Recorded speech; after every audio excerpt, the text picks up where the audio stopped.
You've probably asked yourself, how does someone react to genocide? Like this.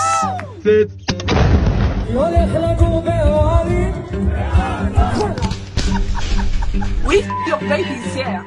The answer is they've been conditioned to, and it starts in their education system. Here are 3 examples of how Israel teaches the dehumanization of Palestinians. According to this Israeli professor's research, Israeli textbooks show Palestinians, or Arabs as they're called, as caricatures of primitive farmers, hordes of refugees, or they're masked and painted as terrorists. You cannot find one photograph of a human being who is a Palestinian. And it might explain how you end up with videos like this. We need to kill Arabs.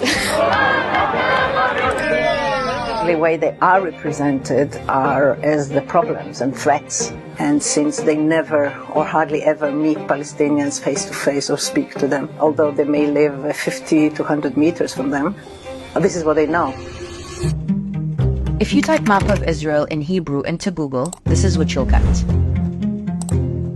Notice how a lot of these maps have no clear markings showing the occupied West Bank, East Jerusalem, and the Gaza Strip, all of which are internationally recognized as illegally occupied Palestinian territories.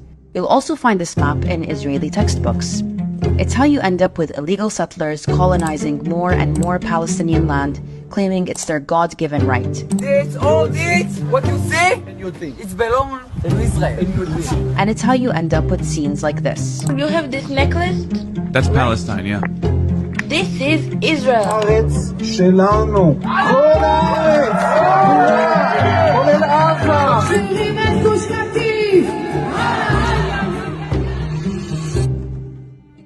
Students in Israel are taught about the Holocaust starting in nursery school all the way to the 12th grade.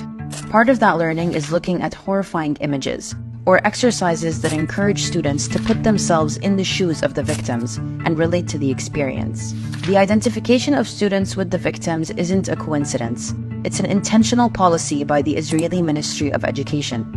It's how you end up with a society where, according to one Israeli professor, every Jewish Israeli citizen is a Holocaust survivor or a potential victim of future Holocaust-like events. The goal is traumatization and revenge, and not to let the fire of vengeance die out. However, this vengeance is not directed towards the German persecutors and their collaborators in Europe, but towards Palestinian colonized subjects who are Nazified.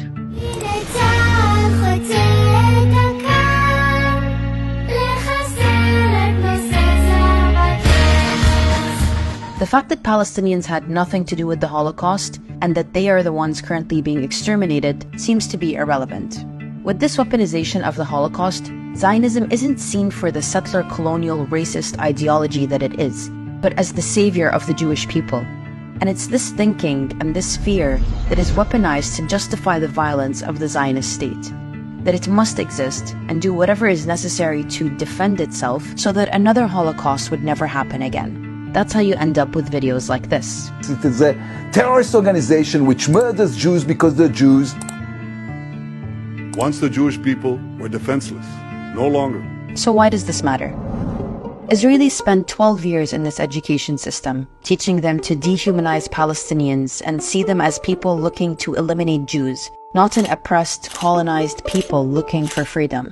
And once they graduate, most Jewish Israelis will go straight to the military to do their 2 to 3 years of mandatory service, where they become the front lines of apartheid and occupation. That's how we end up with videos like this.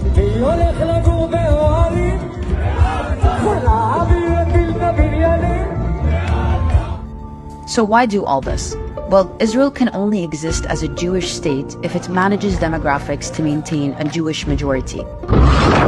And it does so by displacing, imprisoning, and murdering Palestinians routinely. And the only way to get Jews to participate in this is by convincing them that it's the only way for them to exist safely. Seeing Palestinians as people who want to live in peace and be free doesn't fit into that plan. Subscribe for more and support us on Patreon.